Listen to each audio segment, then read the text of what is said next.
Hello friends, स्वागत है आप सभी का हमारे यूट्यूब चैनल पे। तो मैं आज आपको बताऊंगा कि किस तरह से ग्रेजुएशन का फॉर्म जो है भरना है। जिस भी कैंडिडेट ने इस बार इंटरमीडिएट पास किया अर्थात 12th पास किया है या पहले से पास कर रखा है जिन्होंने, तो वो सेशन 25 से 29 में वो अपना ग्रेजुएशन कंप्लीट कर सकते हैं। तो बने रहे हमारे वीडियो में। इस वीडियो में आपको सब कुछ बताया जाएगा, किस तरह से फॉर्म फिल करना है, फॉर्म फिल करने में कितना पेमेंट लगता है, पेमेंट कैसे किया जाएगा, किस तरह से सारा फॉर्म को भरा जाएगा। इस वीडियो में आपको स्टेप बाय स्टेप करके बताया गया हुआ है। इस फॉर्म को भरने के लिए सबसे पहले आपको BRABU के साइट पर आना होगा। BRABU मतलब बिहार भीमराव अम्बेडकर यूनिवर्सिटी, इस तरह से इसका फुल फॉर्म है। आप यहाँ पर आएंगे, इसका लिंक मैं आपको डिस्क्रिप्शन में दे दूंगा, आप वहाँ से क्लिक करके डायरेक्ट आ सकते हैं या किसी थर्ड पार्टी साइट से अभी आप आ सकते हैं। फ्रेंड्स, आप यह ध्यान रखेंगे कि हमेशा आपको जो है ऑफिशियली साइट को ही विजिट करना है, किसी दूसरे साइट को नहीं। तो आपको यहाँ पर ऑफिशियली साइट खोलने के लिए सिंपली आपको BRABU टाइप करना होगा और यहाँ पर इंटर करना होगा। इस तरह से आप देख सकते हैं कि examination portal of Baba Saheb Bhimrao Ambedkar इस तरह से आया है। तो आप नीचे आएंगे तो यहाँ पर आपको दिखेगा बाबा साहेब भीमराव अम्बेडकर यूनिवर्सिटी। यहाँ पर इस पर क्लिक करेंगे तो आपको जो है इस तरह से ऑफिशियली पेज खुल जाएगा। तो ऑफिशियली पेज का कुछ इस तरह से इंटरफेस दिखेगा। आप नीचे आएंगे तो यहाँ पर देखेंगे कि यहाँ पर एकेडमिक इवेंट लिखा हुआ है, यहाँ पर UGCBCS 2025 से 29 एडमिशन अप्लाई। यहाँ पर आप इसे खोलेंगे तो आपको यह नोटिफिकेशन दिख जाएगा कि किस तरह से ऑफिशियली नोटिस जारी किया हुआ है BA में एडमिशन के लिए। यहाँ पर आप देखेंगे तो डेट जो दिया गया हुआ है 17/4/2025 से 15/5/2025 तक का डेट दिया गया हुआ है। वैसे मैं बता दूं, इसका डेट जो है हर बार देखा गया है कि हर बार बढ़ जाता है, इसका डेट मतलब एक्सटेंड कर दिया जाता है।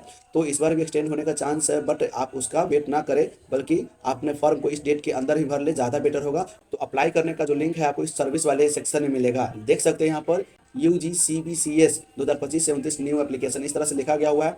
आप यहाँ पर अगर क्लिक करते हैं तो आपको ये पेज खुल जाएगा आपको रजिस्ट्रेशन का। तो आपको अपना डिटेल सारा कुछ फिलअप करके सेंड OTP करके OTP वेरीफाई करके आपको इस तरह से अकाउंट बना लेना है। सेशन में आप चूज करेंगे जुलाई 2025 से जून 2026, ये फर्स्ट सेशन है। फिर 26 से 27, फिर 27 से 28, फिर 28 से 29, इस तरह से 25 से 29 जो 4 साल का जो डिग्री है वो कंप्लीट हो जाएगा। तो 25 से 26 पर आपको क्लिक करना होगा और यहाँ पर सेलेक्ट प्रोग्राम जो कि आपका UG रहने वाला है, अंडर ग्रेजुएशन। उसके बाद आप यहाँ पर अपना कोर्स को सिलेक्ट करेंगे, जो भी लेना चाहते हैं आप, BA BSc BCom अपने अनुसार इसे चूज करेंगे। BA मतलब बैचलर ऑफ आर्ट, BSc का मतलब बैचलर ऑफ साइंस, BCom का मतलब बैचलर ऑफ कॉमर्स। तो अपने हिसाब से यहाँ पर सेलेक्ट कर लेंगे। उसके बाद यहाँ पर ये जो UG डिग्री है रिसर्च एंड ऑनर्स, इसे आप रहने देंगे जैसा का तैसा। उसके बाद यहाँ पर आपको स्ट्रीम का चूज करना होगा, जो सब्जेक्ट लेना चाहते हैं, जिसे मेजर सब्जेक्ट या ऑनर्स भी कहते हैं। यहाँ पर आपको आपके कोर्स के अनुसार इसमें से सब्जेक्ट आ जाएगा, आपके अनुसार से यहाँ पर सेलेक्ट कर लेंगे। यदि आप बैचलर ऑफ आर्ट्स लिए रहते तो इसमें काफ़ी सारा सब्जेक्ट होता। इस सब्जेक्ट में जो भी आपको चाहिए वो ले सकते हैं। इंग्लिश ऑनर्स है, जियोलॉजी ऑनर्स है, हिंदी ऑनर्स है, हिस्ट्री ऑनर्स है, काफ़ी सारा सब्जेक्ट है। आप अपने अनुसार से इसे चूज कर लेंगे। मैं यहाँ पर BSc लेता हूँ और यहाँ पर मैथमेटिक्स ऑनर्स पर क्लिक करता हूँ। उसके बाद आप अपना यहाँ पर फुल नेम इंटर करेंगे जैसा आपका 10th के मार्कशीट पर है। नाम इंटर हो जाने के बाद आपको यहाँ पर अपना मोबाइल नंबर डालना है। मोबाइल नंबर वो वाला डालेंगे जिस पर आपको OTP गिरेगा। मोबाइल नंबर डालने के बाद यहाँ पर आपको एक पासवर्ड को क्रिएट करना होगा। पासवर्ड क्रिएट करने के लिए आपको जो है अपने नाम का पहला लेटर कैपिटल, बाकी सभी स्मॉल टाइप करना है। उसके बाद कोई भी 2 4 5 नंबर आप डाल दें। जैसे आप अपना ईयर ऑफ बर्थ डाल सकते हैं या इसमें से अपने मोबाइल नंबर में से कोई 2 4 5 नंबर लेकर के इसे आप लिख सकते हैं। तो मैं यहाँ पर कोई 2 नंबर लिख लिया हूँ। उसके बाद कोई एक स्पेशल कैरेक्टर यहाँ पर आपको लिखना होगा, जैसे @ डॉलर का साइन, ये सब आप लिख सकते हैं। तो मैं यहाँ पर @ लिख देता हूँ। इस तरह से आपको same to same password confirm password वाले बॉक्स में भी डालना होगा। यदि पासवर्ड का लेंथ जो है 8 कैरेक्टर से कम है तो आप 2 3 नंबर के से ज़्यादा आप नंबर इसमें डाल देंगे तो यहाँ आकर के आपका 8 कैरेक्टर का पासवर्ड उड़ जाएगा या उससे अधिक। उससे कम करेंगे तो शायद पासवर्ड नहीं लेगा, तो 8 कैरेक्टर से पासवर्ड जो है ऊपर ही रखें, ज़्यादा अच्छा रहेगा। उसके बाद सेंड OTP पर क्लिक करना होगा। आप यहाँ पर देख सकते हैं कि OTP send your mobile number, आपको ओके पर क्लिक करना होगा। आपके मोबाइल पर जो भी OTP आया है उस OTP को यहाँ पर फिल कर देंगे और यहाँ पर वेरीफाई एंड क्रिएट अकाउंट पर क्लिक करेंगे। इस तरह से कुछ पेज वेट करने के लिए कहेगा और यहाँ पर आप देख सकते हैं कि registration successful, your application ID इतना एंड पासवर्ड इज इतना। वैसे देखा जाए तो एप्लीकेशन नंबर और पासवर्ड जो है आपके रजिस्टर्ड मोबाइल नंबर पर भी भेज दिया जाएगा। अब आपको यहाँ पर साइन इन पर क्लिक करना होगा। साइन इन पर क्लिक करने के बाद आप यहाँ पर देख सकते हैं कि यहाँ पर एप्लीकेशन नंबर मांग रहा है और यहाँ पर जो आपने पासवर्ड अभी क्रिएट किया है वो पासवर्ड मांग रहा है। तो दोनों को फिल करके, यदि आप कंप्यूटर में चाहते हैं कि पासवर्ड सेव रहे, बार बार लॉगिन करने के वक्त पासवर्ड ना मांगे, तो आप यहाँ पर रिमेंबर पासवर्ड पर क्लिक करके लॉगिन करेंगे। तो यहाँ पर देख सकते हैं कि मैंने यहाँ पर अपना एप्लीकेशन नंबर और पासवर्ड डाल दिया है और इस बॉक्स पर भी चेक कर ही दिया है और उसके बाद लॉगिन पर क्लिक करेंगे। लॉगिन पर क्लिक करने के बाद आप यहाँ देखेंगे कि रजिस्ट्रेशन मेरा जो है कंप्लीट दिखा रहा है, एप्लीकेशन फॉर्म जो है पेंडिंग है और फी पेमेंट भी पेंडिंग है। तब इस दोनों सेक्शन को क्लियर करना होगा। फॉर्म को भरने के लिए आपको एप्लीकेशन फॉर्म पर क्लिक करना होगा। क्लिक करने के बाद इसमें फॉर्म का इतना सारा स्टेज है, इस सभी स्टेज को आपको क्लियर करना होगा। सबसे पहले पर्सनल डिटेल्स, इस पर क्लिक करेंगे तो आप यहाँ पर देखेंगे प्रोग्राम टाइप यूजी कोर्स, ये जो मैंने पहले सेलेक्ट कर दिया था उसके अनुसार से यहाँ पर आ गया। यहाँ पर टाइटल में आपको सेलेक्ट करना होगा, जहाँ पर आपको अगर कैंडिडेट मेल है तो मिस्टर और फीमेल है तो मिस लगाएंगे। यहाँ पर मैं यहाँ पर मिस्टर सेलेक्ट कर लेता हूँ। उसके बाद यहाँ पर लास्ट नेम जो है हटा करके इसमें इसी में आ गया, इसको लास्ट नेम को आपको इसमें फिलअप करना होगा। ये आपका रजिस्ट्रेशन आईडी से जो है डेटा फेच करके आपको फर्स्ट नेम में ही लास्ट नेम लिख दिया था। आप इस चीज़ को सुधार लेंगे, गलती से यहाँ पर बचेंगे। उसके बाद फर्स्ट नेम इन हिंदी, तो मैं इंग्लिश से हिंदी टाइप करने के लिए मैं यहाँ पर यूज़ करने वाला हूँ इंडिया टाइपिंग का एक लिंक। इंडिया टाइपिंग क्लिक करके आपको इंटर करने के बाद आपको इंडिया टाइपिंग का वेबसाइट है यहाँ पर आ जाएगा। इसको क्लिक करने के बाद कुछ इस तरह से ये आएगा। आपको यहाँ पर सिंपली हिंदी टाइपिंग पर क्लिक करना होगा। हिंदी टाइपिंग पर यहाँ पर कुछ एडवर्टाइजमेंट आ रहा है, मैं इसे क्लोज कर दिया हूँ। उसके बाद यहाँ पर आप देखेंगे कि हिंदी टाइपिंग, यहाँ पर आप कुछ भी इंग्लिश में टाइप करते हैं और आप स्पेस प्रेस करते हैं तो वो हिंदी में आ जाता है। काफ़ी अच्छा है, इसमें काफ़ी सारा मात्राएं को भी सही करने का इसमें सिस्टम दिया हुआ है। आप इसे यूज़ करेंगे तो समझ जाएंगे कि इसका यूज़ का क्या बेनिफिट है। मैं यहाँ पर अपने नाम का हिंदी लिखता हूँ। जैसा कि आप यहाँ पर देख सकते हैं कि मैंने अपने नाम का इंग्लिश लेटर्स लिखा है। उसके बाद मैं स्पेस प्रेस कर रहा हूँ। स्पेस प्रेस करने के बाद यदि आपका इंटरनेट अच्छा चल रहा है तो फट से आपका नाम आ जाएगा। यदि किसी प्रकार की इसमें गड़बड़ी है तो आप बैक स्पेस प्रेस करेंगे, एक बार और करेंगे तो इस तरह से यहाँ पर कुछ सजेशन आ जाएगा कि आपका नाम कुछ इस तरह का तो नहीं है, बट मेरा नाम सही ही था इसलिए मैं यहाँ पर स्पेस प्रेस करके ऐसा कर दिया हूँ। उसके बाद कुमार लिखता हूँ, स्पेस प्रेस कर दिया। इस तरह से अपना नाम को हिंदी में लिख करके आपको जो है फर्स्ट नेम और लास्ट नाम एक एक करके कॉपी करके आपको सेक्शन में पेस्ट कर देना है। तो मैं यहाँ पर कॉपी कर लिया हूँ इसे और यहाँ पर हिंदी में पेस्ट कर देता हूँ। उसके बाद जो है लास्ट नेम आपको यहाँ पर लिखना है। लास्ट नेम में आपको लास्ट नेम को कॉपी करेंगे, कट भी कर सकते हैं, और उसके बाद यहाँ पर आप पेस्ट करेंगे। देख सकते हैं यदि आपके नाम में मिडिल नाम भी है कुछ तो आपको उस तरह से आपको फिलअप करना है। जेंडर सेलेक्ट करना है आपको। यहाँ पर आपको डेट ऑफ बर्थ जो भी है डेट ऑफ बर्थ आप सेलेक्ट कर लेंगे। डेट ऑफ बर्थ सेलेक्ट करने के लिए आपको ईयर पर क्लिक करना होगा। इस तरह से 2020 से 2029 तक का है, मगर मुझे इससे बैक जाना है। तो यहाँ पर आप देखेंगे 2000 से लेकर के 2009 तक का इसमें डेटा है, तो मैं यहाँ पर 2004 सेलेक्ट कर लेता हूँ। जो भी आपका डेट ऑफ बर्थ है उस तरह से आप सेलेक्ट कर लेंगे। मंथ जो होगा सो सेलेक्ट करेंगे, मैं यहाँ पर मई सेलेक्ट करता हूँ। डेट जो होगा वो सिलेक्ट करेंगे, मैं यहाँ पर 13 कर लेता हूँ। यहाँ पर देख सकते हैं 13/5/2004 जो है डेट यहाँ पर आ गया है। उसके बाद है यहाँ पर आपको कैटेगरी का चयन करना होगा। कैटेगरी आपका जो भी है SC ST ABC जनरल जो भी आप सेलेक्ट कर लेंगे। उसके बाद यहाँ पर आपको अपना ब्लड ग्रुप सेलेक्ट करना है। यदि आपको ब्लड ग्रुप मालूम है तो आप इसे सेलेक्ट करें, वैसे आपको कोई भी सेलेक्ट कर देंगे तो आपका फॉर्म फिलअप हो जाएगा। ऐसे मालूम है तो सही सेलेक्ट करेंगे तो ज़्यादा बेटर होगा। तो ऐसे नहीं जानकारी होने की स्थिति में आप कोई भी फिलअप कर सकते हैं, आगे कोई प्रॉब्लम ऐसे ज़्यादा होगा नहीं, तो इसके लिए कोई दिक्कत नहीं है। उसके बाद यहाँ पर आपको अपना ईमेल आईडी टाइप करना है। ईमेल आईडी सेलेक्ट हो जाने के बाद आपको यहाँ पर अपना आधार नंबर डालना है। आधार नंबर के बाद यहाँ पर सेलेक्ट नेशनलिटी है, इंडियन सेलेक्ट करना है। उसके बाद रिलीजन में जो आपका धर्म है वो धर्म को आप सेलेक्ट करेंगे। यहाँ पर हिंदू मुस्लिम और अदर है, तो यहाँ पर जो भी है आप सेलेक्ट कर लेंगे। उसके बाद यहाँ पर सेलेक्ट मैरिटल टाइप, यदि शादी हो गई है तो मैरिड, नहीं हुई तो अनमैरिड। अपार आईडी, अगर आपके पास अपार आईडी है तो आप यहाँ पर फिल करेंगे, नहीं तो नहीं करेंगे। आप यहाँ पर देख सकते हैं जो आपका स्टार मार्क है वो आपको फिलअप करना कंपलसरी है। नहीं करेंगे तो आपका फॉर्म जो है सबमिट नहीं हो पाएगा। इस पर किसी प्रकार का स्टार मार्क नहीं है, इसे आप छोड़ भी देंगे तो चलेगा। उसके बाद इसे आप पढ़ लेंगे। यदि इसमें आपका किसी प्रकार का श्रेणी है तो यस पर क्लिक करेंगे, नहीं तो आप इसे सभी पर नो में ही सेलेक्ट करने देंगे। उसके बाद यहाँ पर आपका कॉरेस्पोंडेंस एड्रेस, कॉरेस्पोंडेंस एड्रेस का मतलब होता है पत्राचार का पता। आप यहाँ पर परमानेंट एड्रेस नहीं लिखेंगे। अगर परमानेंट एड्रेस और कॉरेस्पोंडेंस एड्रेस सेम है तो आप यहाँ पर लिख करके सेम एज एवर पर क्लिक कर देंगे, तो आपका दोनों एड्रेस सेम हो जाएगा। तो यहाँ पर अभी आप जहाँ रह रहे हैं वो एड्रेस को सिलेक्ट करना होगा, और यहाँ पर आपका जो अस्थायी पता है वो आपको यहाँ पर लिखना पड़ेगा। तो मैं यहाँ पर एड्रेस लिख लेता हूँ। एड्रेस लिखने के लिए यहाँ पर एड्रेस लाइन 1 है, सिटी है, पिन कोड है और सिलेक्ट स्टेट है। तो एड्रेस लाइन 1 में आपको अपना वार्ड नंबर या हाउस नंबर लिख देना है। उसके बाद अपना विलेज का नाम लिख देना है। उसके बाद पोस्ट इसमें आप लिख सकते हैं। विलेज और पोस्ट लिखने के बाद इसमें आप सिटी लिखेंगे, जिस भी सिटी के अंतर्गत है उसको लिखेंगे। यदि सिटी के अंतर्गत इस तरह से नहीं है तो आप अपना जिला का नाम इसमें आप नॉर्मली लिख सकते हैं। उसके बाद है यहाँ पर पिन कोड, आधार कार्ड पर जो पिन कोड है वो लिखेंगे। उसके बाद यहाँ पर स्टेट है तो स्टेट में आप जहाँ रह रहे हैं जिस स्टेट में अभी उसका लिख देंगे। परमानेंट एड्रेस और कॉरेस्पोंडेंस एड्रेस सेम है तो यहाँ पर इस वाले चेक बॉक्स को चेक करेंगे, तो यहाँ पर देखेंगे कि मैंने जो यहाँ पर एड्रेस फिलअप किया है वो सेम टू सेम इसमें हो गया है। उसके बाद यहाँ पर फादर्स और हस्बैंड डिटेल्स है। यदि कैंडिडेट महिला है और उनकी शादी हो गई है तो आप उस स्थिति में यहाँ पर हस्बैंड ऑफ टाइटल का प्रयोग करेंगे। यदि कैंडिडेट महिला है, शादी नहीं हुई है तो डाउटर ऑफ को टिक करना होगा। यदि कैंडिडेट मेल है तो उस स्थिति में आपको सन ऑफ पर क्लिक करना होगा। तो यहाँ पर मैं सन ऑफ ऑप्शन को क्लिक किया हूँ और यहाँ पर मैं फादर्स नेम डाल रहा हूँ। मदर्स नेम डाल लेना है।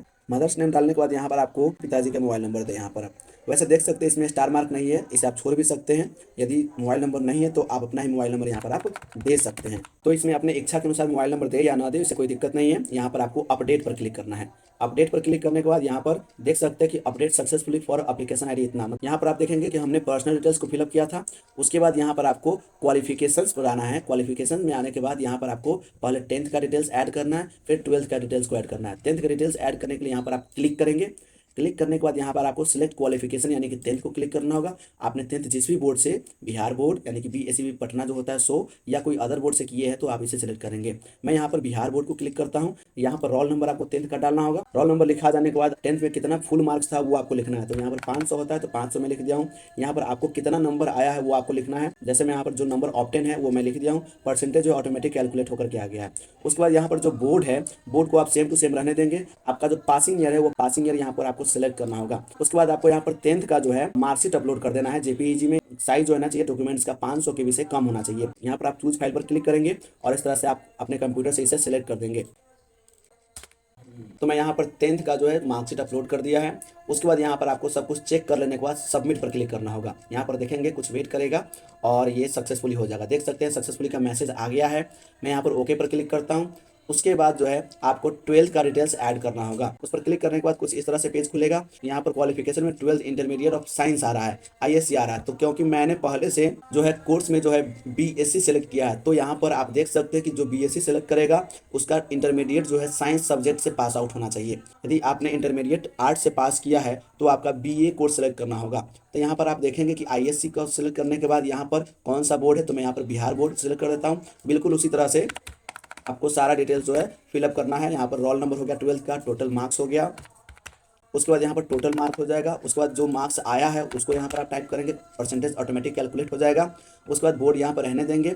यहाँ पर ईयर ऑफ पासिंग जो भी है आपका वो सेलेक्ट कर देंगे। उसके बाद यहाँ पर 12th का जो मार्कशीट है वो अपलोड करेंगे। काफ़ी सारे बच्चों को कन्फ्यूजन रहता है कि यहाँ पर अपलोड करना है ओरिजिनल मार्कशीट या इंटरनेट वाला। तो फ्रेंड्स आपके पास जो भी है, अगर आपके पास ओरिजिनल है तो यहाँ पर आप ओरिजिनल अपलोड करेंगे। यदि ओरिजिनल अभी नहीं मिला है तो आप यहाँ पर इंटरनेट वाला का यूज़ कर सकते हैं। यहाँ पर जो भी बच्चे 2024 में पास किए, 23 में पास किए, तो वो यहाँ पर जो है ओरिजिनल अपलोड करेंगे, उसका स्कैन कॉपी। वैसे 2025 वालों का भी मार्कशीट अभी नहीं आया है स्कूल में, आप जो है इंटरनेट से आप डाउनलोड करके उसे आप यहाँ पर अपलोड करेंगे। तो इस तरह से देख सकते हैं कि मैं यहाँ पर 12th का जो है मार्कशीट अपलोड कर दिया है। उसके बाद यहाँ पर आपको फिर से सबमिट पर क्लिक करना होगा। कुछ वेट करेगा और यहाँ पर आप देख सकते हैं मैसेज सक्सेसफुली का आ गया। ओके पर क्लिक करेंगे। मैंने यहाँ पर क्वालिफिकेशन का डिटेल्स ऐड कर लिया है, दोनों बटन यहाँ से गायब हो गया है।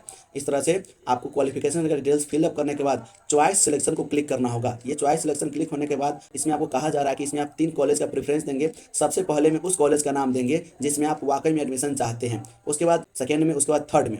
आपके लिए अगर सीट खाली रहेगा तो सबसे पहले आपको इस कॉलेज में चेक किया जाएगा, नहीं मिलने पर आपको इसमें सीट दिया जाएगा। यदि इसमें भी नहीं मिलता तो आपको इसमें सीट दिया जाएगा। सबसे पहले उस कॉलेज का नाम दे जिसमें आप वास्तव में एडमिशन चाहते हैं। आपके नंबर के हिसाब से और कोर्स के हिसाब से और कॉलेज में उपलब्ध सीट के अनुसार से आपको यहाँ पर सीट दिया जाएगा। कॉलेज को खोजने के लिए यहाँ पर आप देख सकते हैं काफ़ी सारा लिस्ट है। BRBU के अंतर्गत जो भी कॉलेज है वो यहाँ पर आपको मिल जाएगा इस लिस्ट में। कॉलेज को सिंपल वे में सेलेक्ट करने के लिए आपको इस सेक्शन में डिस्ट्रिक्ट वाइज कॉलेज को चुन सकते हैं। यहाँ पर आपको जिस भी जिला में आपका वो कॉलेज है जिसमें आप एडमिशन लेना चाहते हैं उस जिला को यहाँ पर सेलेक्ट करेंगे। इसके बाद यहाँ पर देखेंगे कि इसमें अब उसी कॉलेज का नाम आएगा जो उस जिला में है, तो आपको इस हिसाब से आपको कॉलेज का नाम सेलेक्ट कर लेना है। तो यहाँ पर आप देख सकते हैं कि मैंने किस तरह से 3 कॉलेज का नाम लिख लिया है। और अगर आप कॉलेज ऐड करना चाहते हैं तो यहाँ पर आप ऐड मोर कॉलेजेस का ऑप्शन दे करके इसमें और कॉलेज को ऐड कर सकते हैं। यदि आपका इंटरमीडिएट में नंबर कम है तो आप अपने हिसाब से 1-2 कॉलेज का नाम और ऐड कर ले, ज़्यादा बेटर होगा, पहले मेरिट लिस्ट में नाम आ जाएगा। नहीं तो यदि आपका नंबर कम है, अगर आप 3 ही कॉलेज को सिलेक्ट रखते हैं तो आपका मेरिट लिस्ट में नाम आना थोड़ा सा मुश्किल हो जाता है। जैसे मैंने ऐड पर क्लिक किया, यहाँ पर कॉलेज आ गया। यहाँ पर आपसे आप चूज कर सकते हैं। जैसे मैं यहाँ पर ये चूज कर देता हूँ। अगर आप और कॉलेज ऐड करना चाहते हैं तो आप और कॉलेज ऐड करें। यदि नंबर ज़्यादा कम है तो आप ज़्यादा कॉलेज को ऐड करेंगे इस तरह से। तो उसके बाद यहाँ पर आपको सेव चॉइस पर क्लिक करना पड़ेगा। इस तरह से यहाँ पर फिर से देखेंगे कि यहाँ पर सक्सेसफुली का मैसेज आ गया। ओके पर क्लिक कर देंगे। उसके बाद ये भी हो जाने के बाद आपको डॉक्यूमेंट अपलोड पर आना है। यहाँ पर आपको फोटो, यहाँ पर सिग्नेचर, यहाँ पर आधार कार्ड का फ्रंट फोटो लगाएंगे जिस पर फोटो होता है वो, और जो एड्रेस वाला सेक्शन होता है आपको यहाँ पर अपलोड करना होगा। तो इस तरह से आपको सेलेक्ट करना है फोटो अपना। फोटो सेलेक्ट हो जाने के बाद सिग्नेचर आपको सेलेक्ट करना होगा। सबका यहाँ पर साइज जो है 50 KB से कम रखना है। सबका फाइल टाइप JPG होना चाहिए। उसके बाद यहाँ पर आधार का फ्रंट इमेज आप अपलोड करेंगे। पिछले बार जो था कि सिर्फ आधार कार्ड अपलोड करना होता था, जो कि दोनों साइड का एक ही साथ अपलोड कर दिया जाता था, बट इस बार जो है चेंज कर दिया गया हुआ है। इसमें इस तरह से फ्रंट पेज अपलोड करेंगे और इसमें बैक पेज अपलोड करेंगे। बैक पेज अपलोड हो जाने के बाद यहाँ पर आप अपडेट करेंगे। साइज में गड़बड़ी रहेगा तो ये आपका अपडेट नहीं होगा। इस बात का ध्यान रखेंगे, आप सही साइज में लेकर के आप अपलोड करेंगे। यहाँ पर डॉक्यूमेंट अपडेटेड सक्सेसफुली का मैसेज आ गया है। अब यहाँ पर फाइनल कंफर्मेशन पर क्लिक करने के बाद आप यहाँ पर देखेंगे कि सारा डिटेल्स जो मैंने फिलअप किया था वो सारा का सारा आ गया है। इस सभी डिटेल्स को आप अच्छे ढंग से मिला लेंगे। उसके बाद आपको I agree with term and condition वाले चेक बॉक्स पर क्लिक करेंगे एंड एग्री एंड कंफर्म वाले बटन पर क्लिक करेंगे। यदि किसी प्रकार की इसमें एडिट करने की जरूरत है तो यहाँ पर आप अलग अलग सेक्शन में जा करके आप उस चीज को एडिट करके अपडेट का बटन आएगा उसे अपडेट करेंगे। यहाँ पर सारा डिटेल्स चेक हो जाने के बाद यहाँ पर एग्री एंड कंफर्म का क्लिक करना होगा। कंफर्म होते ही यहाँ पर पे नाउ का ऑप्शन आ गया। यहाँ पर जो भी कैंडिडेट है SC ST ABC जो भी सारे जनरल सबके लिए भी सभी के लिए पेमेंट जो है 600 ही रुपया लगता है। और इस तरह से देखेंगे कि पे नाउ पर आप जाएंगे तो किस तरह से थोड़ा सा चार्ज इसमें और इंक्रीज हो जाता है 10 रुपया 15 रुपया, जो कि पेमेंट गेटवे का चार्ज होता है। तो मैं यहाँ पर पेमेंट करने के लिए पे नाउ पर क्लिक करता हूँ। पे नाउ पर क्लिक करने के बाद इस तरह से पेमेंट पेज जो है लोडिंग होगा। आपको यहाँ पर काफी सारा ऑप्शन मिलेगा पेमेंट करने के लिए। यहाँ पर देखेंगे कि 600 रुपया जो है चलान है इसका। आप यहाँ पर कार्ड के थ्रू, यूपीआई के थ्रू, QR कोड के थ्रू और नेट बैंकिंग के थ्रू पेमेंट कर सकते हैं। कार्ड्स के थ्रू जो है ना पेमेंट का चार्ज जो है और ज्यादा बढ़ जाता है, नेट बैंकिंग के थ्रू भी बढ़ जाता है। सबसे कम चार्ज में है पे थ्रू यूपीआई QR कोड या पे थ्रू डायरेक्ट यूपीआई। तो आप यहाँ पर पे थ्रू यूपीआई QR कोड का सिलेक्ट करेंगे तो आप यहाँ पर देखेंगे कि 2 रुपया किस तरह से चार्ज बढ़ गया, जो कि बहुत छोटा सा अमाउंट बढ़ा है। तो आप जनरेट यूपीआई QR कोड पर क्लिक करके QR कोड जनरेट कर लेंगे। उसके बाद अपने फोन से पेटीएम, गूगल पे, फोन पे के माध्यम से आप इसे पेमेंट करेंगे। पेमेंट सक्सेसफुली हो जाने के बाद आप अपना पेज को इस तरह से डाउनलोड कर पाएंगे। इसे आप सुरक्षित रख लेंगे प्रिंट आउट करके और कंप्यूटर में सेव करके। तो आपने देखा कि किस तरह से मैंने इस ग्रेजुएशन के फॉर्म को स्टेप बाय स्टेप करके फिलअप किया और फाइनल सबमिट का रूप दिया। तो ऐसे ही वीडियो देखने के लिए आप हमारे यूट्यूब चैनल को सब्सक्राइब करें और वीडियो पसंद आए तो लाइक एंड कमेंट जरूर करें। तो मिलते हैं अब अगले वीडियो में। धन्यवाद।